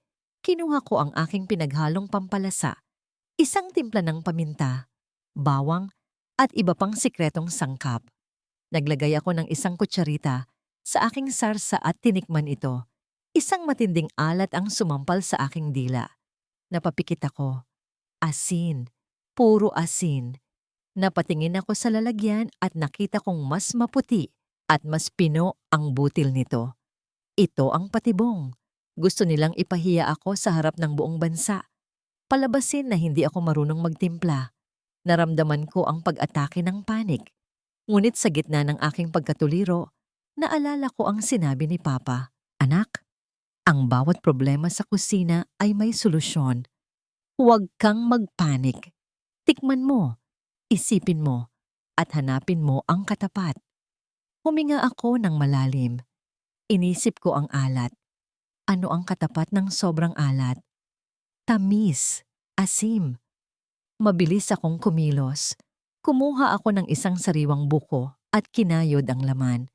Piniga ko ito upang makuha ang purong gata. Pagkatapos ay kumuha ako ng isang hinog na mangga at dinurog ito upang gawing katas. Maingat kong inihalo ang gata ng niyog at ang katas ng mangga sa maalat na sarsa. Dahan-dahan, ang sobrang alat ay nabalot ng natural na tamis at asim. Lumilikha ng isang kakaibang lasa na hindi ko pa natitikman kailanman. Isang bagong timpla na isinilang mula sa isang sabutahe. Nang ihain ko ang aking sweet and sour fish in coconut mango cream, nagtaka ang mga hurado. Ngunit nang tikman nila ito, ang kanilang mga mata ay nanlaki sa sorpresa. Ang dating bayarang hurado ay hindi makapagsalita. Ito ay kakaiba, sabi ng isa. Hindi ko alam kung paano mo ginawa, pero ang alat, tamis at asim ay nagsasayaw sa aking dila. It's brilliant. Nanalo ako sa round na yon. Isang matunog na palakpakan ang umalingaw-ngaw sa buong studio. Habang naglilinis ako ng aking istasyon para sa huling round, tumingin ako sa kabilang panig. Nakakita ako ni Rafael. Ang kanyang mukha ay hindi nakampante. Meron ng bahid ng takot at pagdududa sa kanyang mga mata. Nginitian ko siya. Isang ngiti na walang saya. Isang ngiti na puno ng kaalaman. Isang ngungong ngiti na nagsasabing, alam ko ang ginawa ninyo at hindi nyo ako mapipigilan. Naramdaman kong nagbago ang ihip ng hangin. Ang kapangyarihan ay unti-unti nang lumilipat sa aking mga kamay. Inanunsyo ng host ang huling round. Ang pinakamahalagang round sa lahat. Para sa final round, sabi ng host, ang kanyang boses ay puno ng drama. Ang tema ay ang pamana ng rosaryo. Kailangan niyong magluto ng putahe na sumisimbolo sa tunay na puso at kaluluwa ng Rosario Heritage. Agad na kinuha ni Rafael ang isang malaking palayok at nagsimulang maggisa ng mga sangkap para sa kare-kare, ang signature dish ng aming pamilya. Iyon ang inaasahan ng lahat. Ngunit ako, hindi ako gumalaw. Hindi ko kinuha ang karne o ang mga gulay. Sa halip, dahan-dahan kong kinuha ang isang simpleng bayong. Mula sa loob nito, inilabas ko ang isang maliit na supot ng bigas. Nagtaka ang mga hurado. Nagbulungan ang audience. Maging ang cameraman ay nag-zoom in sa aking mukha. Naghahanap ng sagot. Tumingin ako sa host, sa mga hurado, at sa camera na alam kong nanonood sa akin. Ang pamana ng rosaryo ay hindi lamang tungkol sa masasarap na pagkain, sabi ko. Ang boses ko ay malinaw at matatag. Ito ay tungkol sa alaala, sa pagmamahal, at sa hustisya.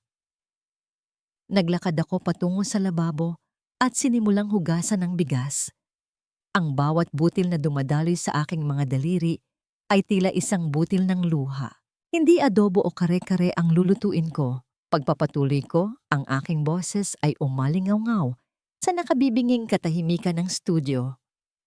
Lulutuin ko ang huling hapunan ng aking ama. Ang katahimikan sa studio ay tila may sariling bigat. Bawat paggalaw ko ay sinusundan ng mga kamera at ng libu-libong matang nanonood sa kanilang mga tahanan. Habang ang bango ng kare-kare ni Rafael ay nagsisimulang pumuno sa hangin, ang tanging amoy na nagmumula sa aking pwesto ay ang simpleng halimuyak ng bigas na niluluto sa tubig. Lugaw? Narinig ko ang mahinang tawa ni Rafael. Seryoso ka, Althea? Dinala mo ang lugaw ng mga mahihirap sa isang national cooking competition? Iyan ba ang pamana ng Rosario? Hindi ko siya pinansin. Ang aking atensyon ay nakatuon sa dahan-dahang paghalo ng lugaw. Tinitiyak na ang bawat butil ay malambot at magkakapantay.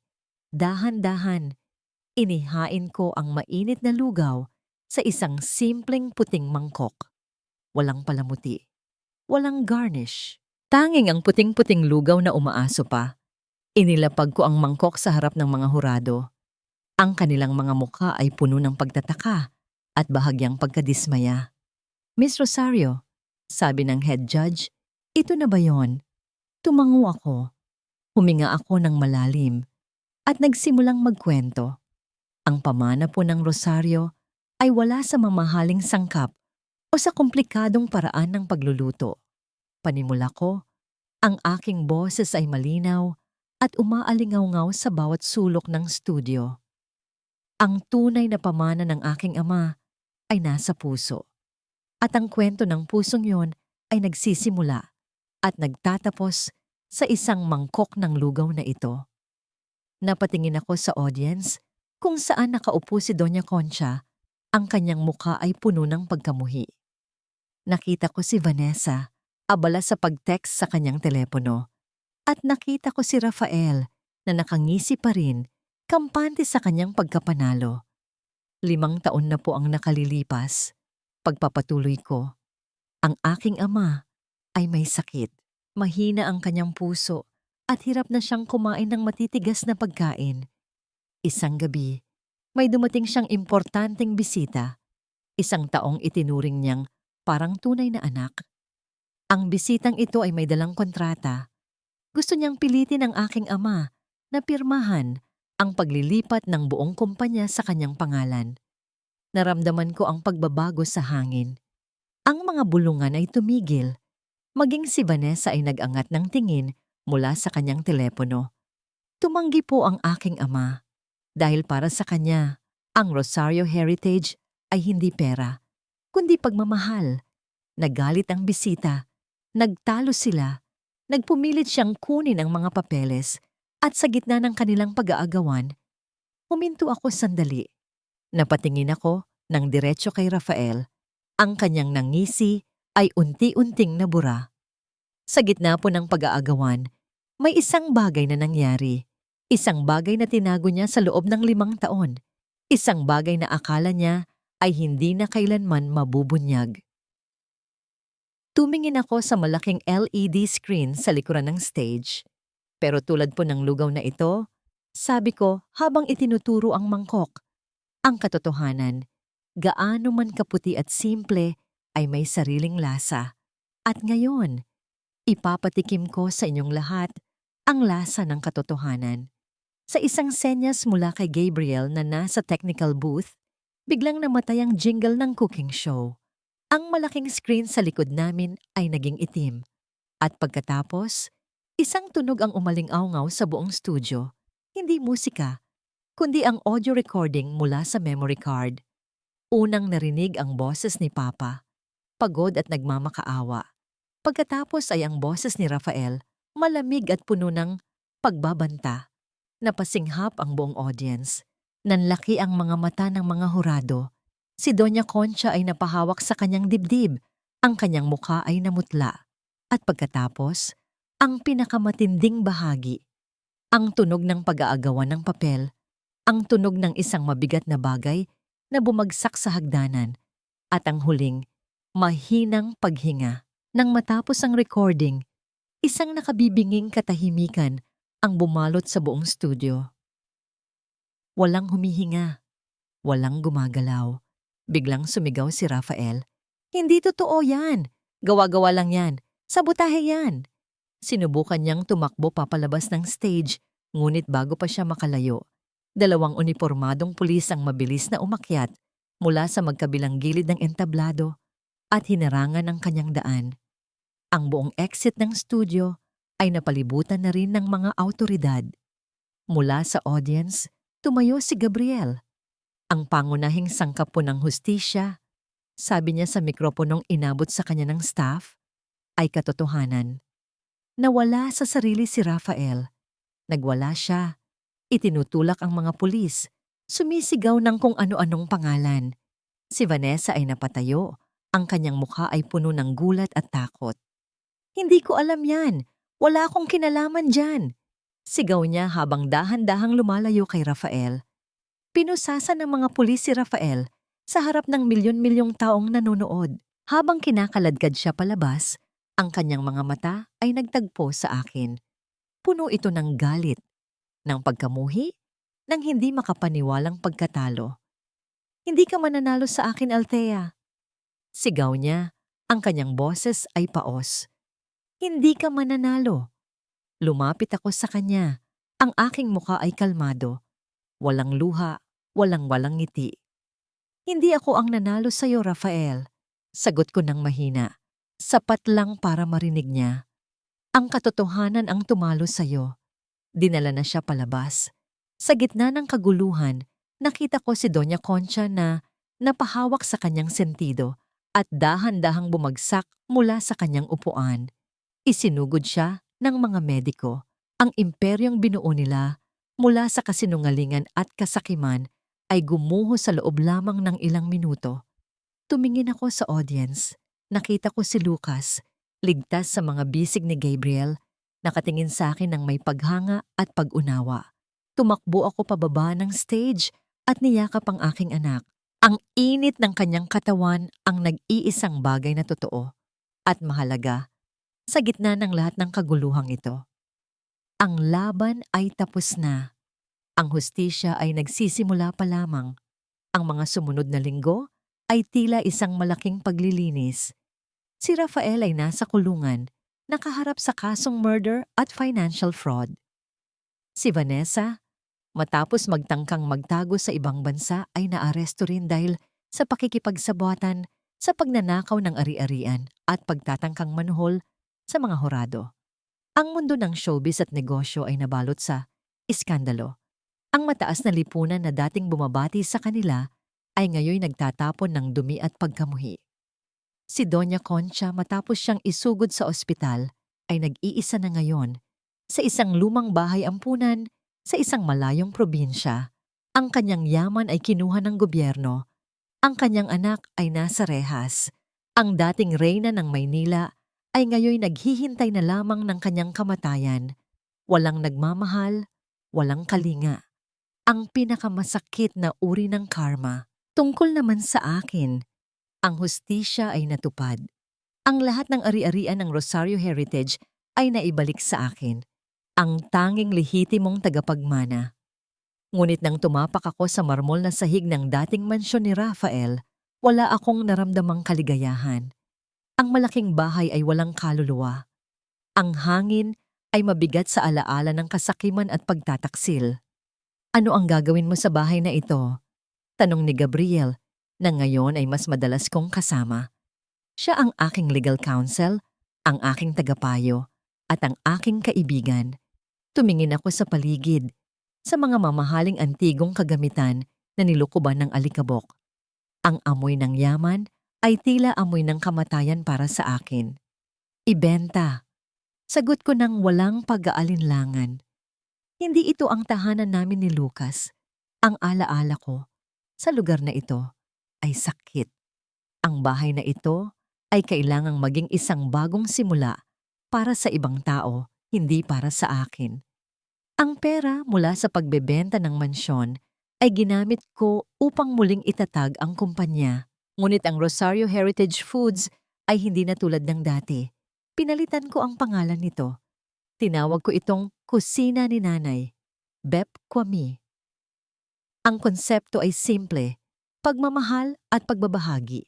Ginamit ko ang mga lumang branch ng Rosario upang gawing mga community kitchen at vocational training center para sa mga single mother, mga biktima ng pang-aabuso at mga taong nawalan ng pag-asa. Ang bawat adobo na lulutuin namin ay may kaakibat na pag-asa.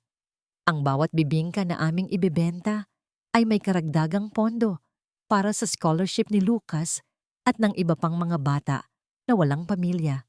Ipinatupad ko ang aking pilosopiya sa buhay. Ang halaga ng isang tao ay hindi nakikita sa kung gaano karami ang pera niya, kundi sa kung gaano karami ang naibabahagi niya. Isang araw, habang abala ako sa pagtitingin sa mga blueprint ng bagong training center, lumapit sa akin si Gabriel. Inabot niya sa akin ang isang malaking brown envelope. "Ano to?" tanong ko. "Final documents ng kaso," sagot niya. "Ang iyong absolute divorce at sole custody kay Lucas. Wala nang Montemayor na may karapatan sa'yo, Althea. Wala na. Malaya ka na." Kinuha ko ang mga papeles. Tinitigan ko ang aking pangalan. Althea Rosario. Wala nang Montemayor. Naramdaman ko ang pag-agos ng init sa aking dibdib. Ito ang tunay na laya. Hindi mula sa kaso, kundi mula sa isang pangalan na matagal nang tumali sa akin sa sakit. Ngumiti ako sa kanya. Isang ngiti na taos-puso. "Salamat, Gab. Hindi ko alam kung paano ko gagawin ang lahat ng ito kung wala ka." Umiwas siya ng tingin sandali, tila nahihiya. Pagkatapos ay humarap siya sa akin. Ang kanyang mga mata ay puno ng paghanga at paggalang. "Althea, you saved yourself." Ako, nagbigay lang ng martilyo. Ikaw ang gumawa ng bahay. Pero may isa pa akong inihanda. Inabot niya sa akin ang isa pang sobre. Sa loob nito ay isang plane ticket. Paris. "Alam kong pangarap mong mag-aral ng haute cuisine," paliwanag niya. "Para makakuha ka ng formal training. Magiging ligtas si Lucas sa Cebu. Kasama si Aling Puring. Mag-aral ka. Iwanan mo ang lahat ng sakit sa Pilipinas. At pagbalik mo, handa na ang buong kumpanya para sa'yo." Naiwan akong nakatitig sa ticket. Ang Paris, isang mundo na malayo sa Batangas at Cebu. Isang lugar kung saan walang nakakakilala sa akin.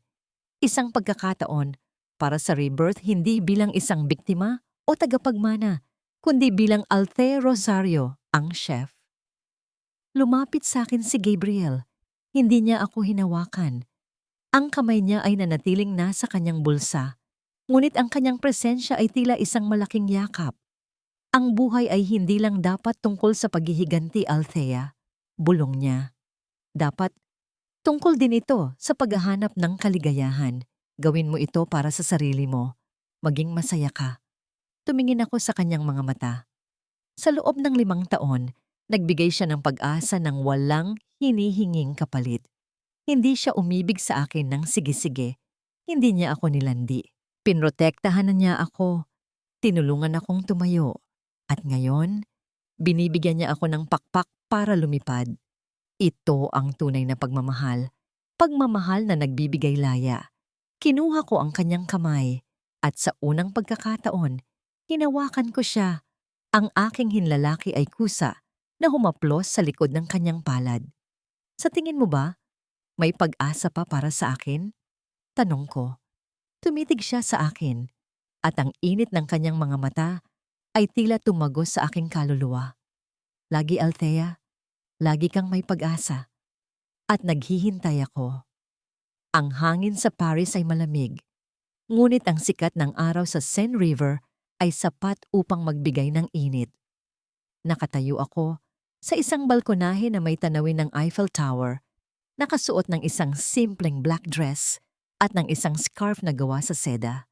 Hindi na ako si Althea na amoy mantika at usok ng uling. Ako si Althea, ang graduate ng Le Cordon Bleu, ang nagtatag ng kusina ni Nanay Foundation. Ang aking balat ay mas makinis, ang aking mga mata ay mas maliwanag, at ang aking mga kamay, bagamat may bakas pa rin ng matinding trabaho, ay ngayon ay hawak na ang isang diploma at ang isang phone call. Mama, natanggap ko na po ang medalya ko. Best in Math at Best in Reading. Ang boses ni Lucas, na ngayon ay 6 na taong gulang, ay puno ng tuwa sa kabilang linya. Naramdaman ko ang matinding kaligayahan na gumapang sa aking dibdib. Iyon ang tunay kong tagumpay, hindi ang diploma o ang kumpanya, kundi ang ngiti ng aking anak. Ang galing-galing mo, anak, sagot ko. Iuwi mo yan, ha? May surprise si Mama pagdating ko. Sa likuran ni Lucas, nakita ko ang anino ni Gabriel. Nakatayo siya sa tabi ni Lucas. Hawak ang isang libro. Halatang sinasamahan si Lucas habang naghihintay sa aking tawag. Ang kanyang presensya ay tila isang matatag na bato na aking masasaligan. Ito na po si Tito Gab, sabi ni Lucas, at narinig ko ang mahinang tunog ng telepono na inilipat. Attorney Inigo, bati ko. Sinasadya kong gawing formal ang aking tono. Althea, sagot niya. Ang boses niya ay malalim at may halong tawa. 2 days, 2 more days. Bago ang balik mo, na-enroll ko na si Lucas sa chess club. At, tanong ko. Ang opening ng flagship store ng kusina ni Nanay ay handa na. Mas malaki, mas maganda, pero may kulang. Ano ang kulang? Ang Reyna. Kailangan ka namin dito. Sa isang iglap, naramdaman ko ang paghila ng aking puso pabalik sa Cebu. Sa kanyang mga salita, walang pahiwatig ng pagmamay-ari, tanging ang simpleng pahayag ng katotohanan. Kailangan niya ako, hindi bilang isang kasintahan, kundi bilang isang kapwa-tao, bilang isang partner sa pagtulong sa iba. Sige na, sabi ko. Ang aking mga mata ay nakatingin sa Eiffel Tower, ngunit ang aking isip ay nasa Cebu na. Kailangan kong umuwi. May ipapagawa pa ako sa'yo. Ano yon? Hindi mo na kailangang maging bodyguard namin, sabi ko. Huminga ako ng malalim. Pero baka, kailangan ko ng tour guide na magdadala sa akin sa pinakamahusay na beach sa Pilipinas. At kailangang maging handa ka sa matagal na paglalakbay. Napahinto siya sa kabilang linya. Naramdaman ko ang pag-init ng kanyang pisngi kahit hindi ko siya nakikita. Ito ang kanyang kilig, ang simpleng kilig ng isang taong hindi sanay sa mga romantikong salita. I will clear my schedule, sagot niya. Ang boses niya ay matatag at seryoso. Hindi ko na kailangang tanungin ang destinasyon mo. Basta kasama ka. Pupunta ako. Nagtapos ang aming tawag. Naglakad ako papunta sa dulo ng balkonahe at hinayaan ang malamig na hangin na hagkan ang aking mukha.